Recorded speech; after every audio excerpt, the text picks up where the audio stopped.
اللہم صلی علی محمد و آل محمد وعجل فرجہم۔ بسم اللہ الرحمن الرحیم۔ سورہ نوح کی آیت 15 سے لے کر آیت نمبر 28 تک کا ترجمہ۔ کیا تم نے نہیں دیکھا کہ اللہ نے کس طرح 7 آسمان ایک کے اوپر ایک طبق در طبق پیدا کیے، اور ان میں چاند کو روشنی کا ذریعہ اور سورج کو چراغ، اور اللہ نے تم کو زمین سے خاص اور عجیب طرح سے نکالا، پھر وہ تمہیں اسی زمین میں واپس لے جائے گا، اور پھر تمہیں یکایک خاص طریقے سے باہر نکال لے گا۔ اور کیا تم نے نہیں دیکھا کہ اللہ نے تمہارے لیے زمین کو فرش کی طرح بچھا دیا تاکہ تم اس کے کھلے راستوں پر چلو پھرو۔ اور آخر کار نوح نے کہا، اے میرے پالنے والے مالک، یہ لوگ میری کوئی بات نہیں مانتے، اور یہ ایک ایسے آدمی کے پیچھے چل کھڑے ہوئے ہیں جسے مال اور اولاد کے ملنے نے اور زیادہ نقصان پہنچایا ہے، یعنی وہ پہلے ہی سے کافر تھا، اب جب مال اور اولاد ملی تو بالکل ہی کفر کی ضلالتوں میں ڈوب گیا، اور انہوں نے میرے خلاف بہت بڑا مکاریوں کا جال پھیلایا ہے، اور لوگوں سے کہہ رکھا ہے کہ اپنے جھوٹے خداؤں کو ہرگز نہ چھوڑنا، اور خاص طور پر ودہ، سوا، یغوث، یعوق اور نصر نامی خداؤں کو تو ہرگز نہ چھوڑنا۔ غرض انہوں نے بہت سے لوگوں کو گمراہ کر رکھا ہے، تو اب تو ان ظالموں کو گمراہی کے سوا اور کسی چیز میں ترقی نہ عطا فرما۔ چنانچہ وہ اپنے ہی جرموں کی وجہ سے ڈبو دیے گئے، پھر آگ میں جھونک دیے گئے، پھر انہوں نے اپنے لیے اللہ سے بچانے والا کوئی مددگار نہ پایا۔ پھر نوح نے دعا کی، اے میرے پالنے والے مالک، ان کافروں میں سے کسی کو بھی زمین پر رہنے بسنے والا نہ چھوڑ، کیونکہ اگر تو نے انہیں چھوڑ دیا تو یہ تیرے بندوں کو گمراہ کریں گے، اور ان کے ہاں بہت برے کام کرنے والے فاجر اور ابدی حقیقتوں کا انکار کرنے والے کافر کے سوا کوئی پیدا بھی نہ ہوگا۔ اے پالنے والے مالک، مجھے، میرے ماں باپ کو اور ہر اس شخص کو جو ایمان رکھتے ہوئے میرے گھر میں داخل ہو، اور تمام ایماندار مردوں اور عورتوں کو اپنی رحمت سے ڈھک لے یا معاف کر دے، اور ظالموں کے لیے ہلاکت اور بربادی کے سوا کسی چیز میں اضافہ نہ فرما۔ حضرت نوح علیہ السلام اپنی اس قوم کو خدا کی طرف دعوت دیتے رہے، اور مختلف طریقوں سے انہیں سمجھاتے رہے کہ پروردگار دو عالم نے کس طرح سے ان آسمانوں کو تخلیق کیا، یہ چاند، سورج، ستارے جنہیں پروردگار دو عالم نے تمہارے لیے روشن چراغ بنایا، اور جنہیں تمہارے لیے نور کی طرح روشن بنایا، یہ سب تمہارے ہی فائدے کے لیے اور تمہارے ہی بھلے کے لیے اس خالق کے کائنات نے تخلیق کیے اپنی قدرت کے ذریعے۔ اور پھر پروردگار دو عالم نے تمہیں نباتات کی طرح زمین سے اگایا، اور انسان کے لیے نباتات کی تعبیر اس وجہ سے ہے کہ انسان کی پہلی تخلیق مٹی ہی سے ہوئی ہے، اور انسان جو غذا حاصل کرتا ہے وہ بھی مٹی ہی سے پیدا ہوتی ہے، چاہے وہ جاندار ہوں اور چاہے وہ نباتات ہوں۔ اور پروردگار دو عالم نے انسان کو انہی نباتات اور حیوانات کے ذریعے پروان چڑھایا، اور پھر خداوند کریم نے مشرکین کو یاد دلایا کہ اس کے بعد جب کہ اس نے تمہیں قوت و طاقت عطا کی، تمہیں اس دنیا میں صحت و سلامتی کے ساتھ اتنی نعمتوں سے نوازا، تو ایک دن ایسا آئے گا کہ تمہیں واپس اسی مٹی میں پلٹا دے گا، اور پھر مٹی سے نکال کر کھڑا کر دے گا۔ ابتدا میں بھی تم مٹی تھے، پھر دوبارہ مٹی کی طرف لوٹ جاؤ گے، اور پھر وہی ذات جس میں یہ قدرت تھی کہ تمہیں ابتدا میں مٹی سے پیدا کرے، اور یہ قدرت رکھتی ہے کہ دوبارہ مٹی ہو جانے کے بعد تمہارے جسم پر دوبارہ لباس حیات پہنا دے اور تمہیں اپنے سامنے طلب کر لے۔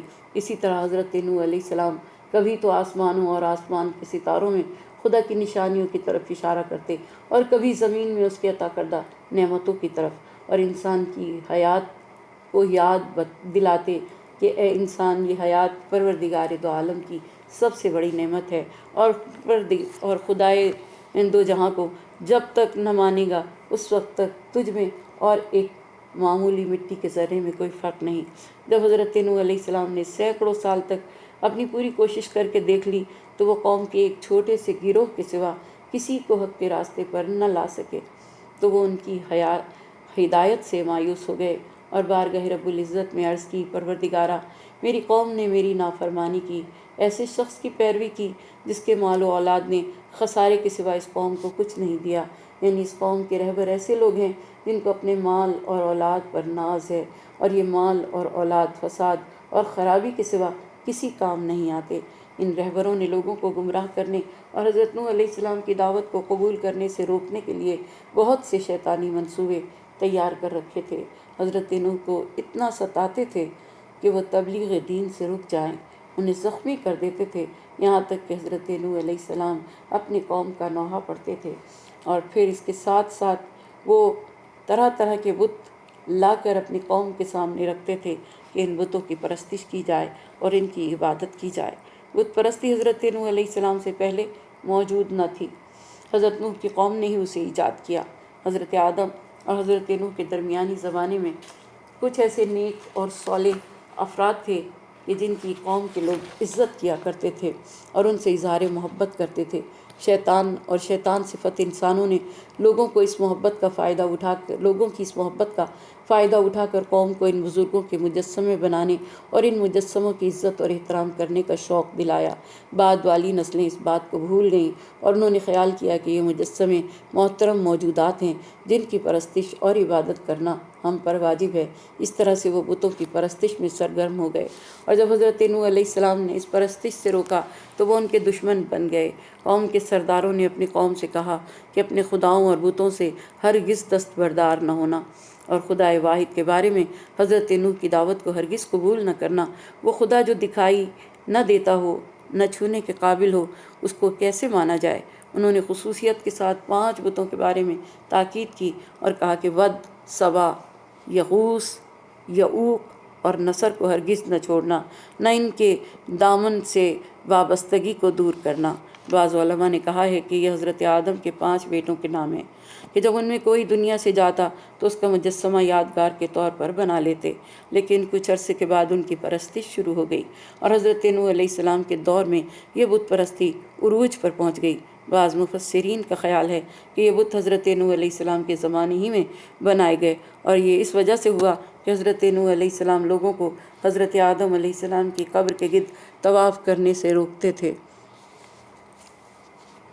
تو ایک گروہ نے ابلیس کی تحریک پر ان کے کچھ مجسمے بنا لیے اور ان مجسموں کی پرستش اور عبادت میں مشغول ہو گئے۔ زمانے جاہلیت میں عربوں نے بھی ان کی پرستش شروع کر دی تھی۔ پھر ہر قبیلے نے ان بتوں میں سے ایک کو اپنے لیے منتخب کر لیا۔ بعض مفسرین نے ابن عباس سے نقل کیا ہے کہ یہ 5 بت طوفان نوح میں دفن ہو گئے تھے، اور عربوں نے زمانے جاہلیت میں شیطان کے کہنے سے انہیں باہر نکالا اور لوگوں کو ان کی پرستش کی دعوت دی۔ عرب کے قبائل نے ان بتوں کو آپس میں تقسیم کر لیا۔ ود بنی کلب کے قبیلے سے تعلق رکھتا تھا جو سرزمین دومت الجندل میں رہتا تھا۔ یہ شہر تبوک کے نزدیک ہے اور موجودہ زمانے میں اسے جوف کہتے ہیں۔ سبا قبیلہ حذیل سے تعلق رکھتا ہے جو سرزمین رباط میں آباد تھا، اور اسی طرح یغوث بنو قطیف اور بنو مزہج سے تعلق رکھتا تھا۔ یعوق قبیلہ ہمدان سے، اور نصر زبل کلا قبیلے سے جو ہمیر کے قبائل میں سے تھا۔ مجموعی طور پر ان 5 بتوں میں سے 3 بت یعنی یغوث، یعوق اور نصر سرزمین یمن میں تھے جو زبن نواز کے یمن پر تسلط سے ختم ہو گئے اور اس علاقے کے لوگ دین یہود سے وابستہ ہو گئے۔ ود بت مرد کی شکل میں تھا اور سبا عورت کی شکل میں، یغوث شیر کی صورت میں، یعوق گھوڑے کی صورت میں اور نصر گدھ کی صورت میں۔ زمانہ جاہلیت میں عمرو بن لہی بن حارثہ نے خانہ کعبہ کی بلندی پر ایک بڑا بت لا کر رکھا اور اس کو حبل کا نام دیا، کہا یہ اعلیٰ ہے اور یہ حبل ہے، یہ سب بتوں سے بڑا بت ہے، اور اس بت کی لمبائی 18 ہاتھ تھی۔ عمرو بن لہی بن حارثہ نے کہا کہ ہر قبیلہ اپنے اپنے بتوں کو ماننے کے باوجود حبل کو مانے اور ایک بڑا بت سب بتوں پر سوار رہے، اور دوسرا کام یہ کیا کہ زمزم کے دونوں سروں پر 2 بت لا کر بٹھا دیے، ایک کا نام اصاف، دوسرے کا نام نائلہ تھا۔ نائلہ دیوی ہے اور اصاف ایک جوان کے روپ میں تراشا گیا۔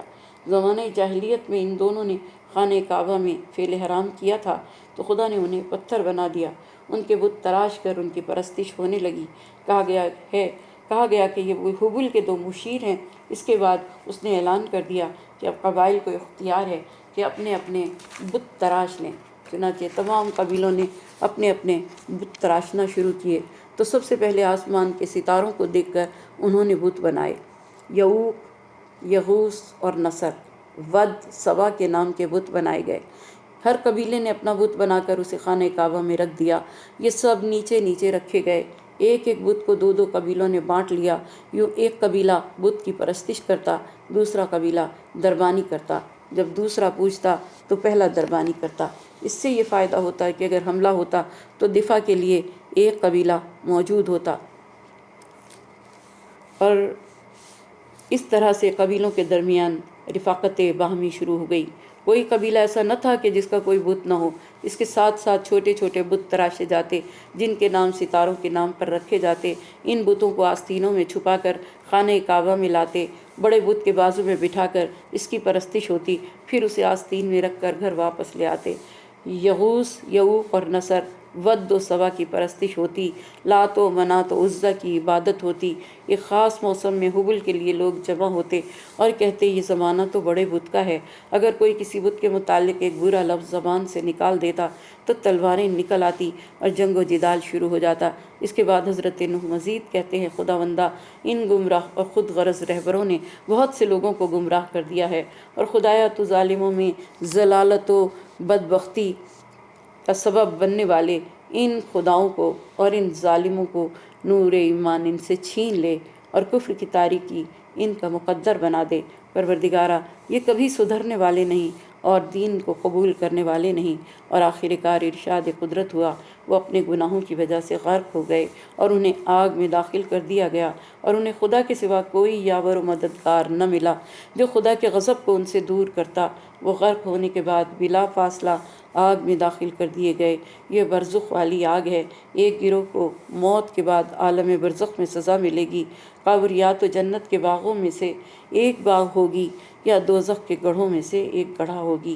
طوفان کی انہی موجوں کے درمیان ایک آگ ظاہر ہوئی اور انہیں نگل گئی، اور آخر کار خدا نے حضرت نوح علیہ السلام کی بد دعا کو قبول فرما کر حضرت نوح علیہ السلام کو حکم دیا کہ کشتی میں ہر ذی روح کا جوڑا جوڑا رکھیں اور مومنین کو کشتی میں بٹھائیں، اور عذاب کا آغاز حضرت نوح علیہ السلام کے گھر کے تندور سے ہوا۔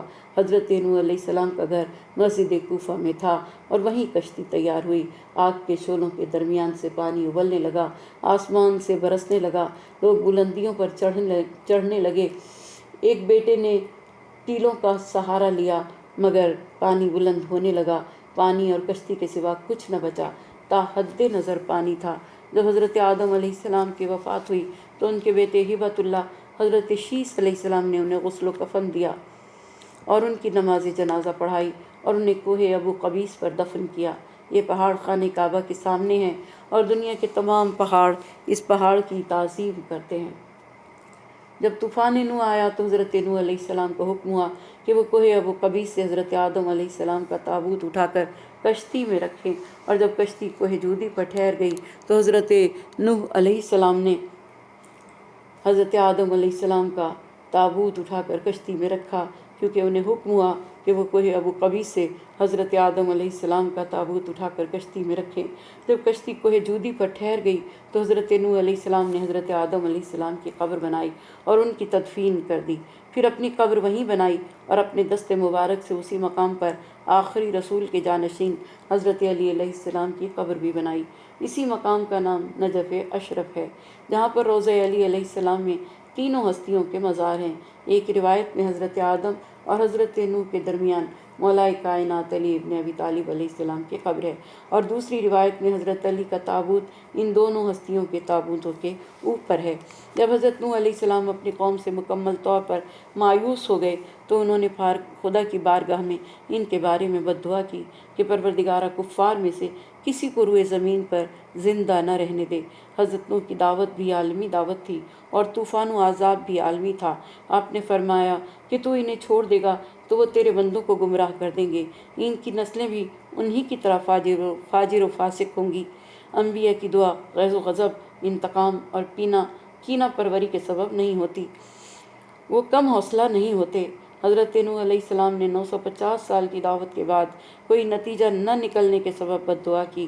ظالم قوم نے حضرت نوح علیہ السلام کی دعوت کو مسلسل ٹھکرایا اور اپنی نسلوں کو حضرت نوح علیہ السلام کے خلاف اکسایا، اور آخر میں حضرت نوح علیہ السلام اپنے لیے اور ان لوگوں کے لیے جو ان پر ایمان لائے تھے اس طرح دعا کرتے ہیں کہ پروردگارہ، مجھے بخش دے اور اسی طرح میرے ماں باپ اور ان تمام لوگوں کو جو ایمان کے ساتھ میرے گھر میں داخل ہوئے تھے، تمام مومنین اور مومنات کو بھی بخش دے، اور ظالموں کے لیے ہلاکت کے سوا کسی اور چیز کا اضافہ نہ کر۔